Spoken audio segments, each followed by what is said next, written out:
இன்றைக்கி நம்ம பீட்ரூட் கூட்டு பண்ணுறதுக்கு பாசிப்பருப்பும் பீட்ரூட்டும் வேக வச்சாச்சு.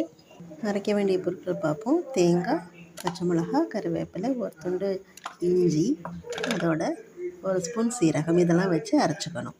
வானிலையில் எண்ணெய் காஞ்சிட்ருக்கு. அதில் கடுகு ஒரு ஸ்பூன்,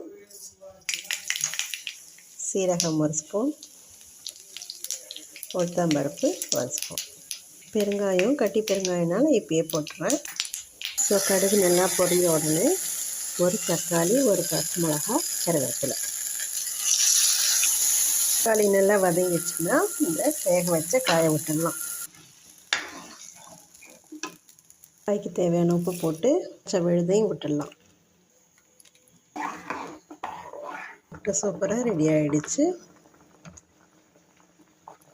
நான் சாதத்தில் பசங்க சாப்பிட்றதுக்காக கொஞ்சம் தண்ணியாக வச்சுருக்கேன். நீங்கள் வேணும்னா கெட்டியாக வச்சுக்கோங்க.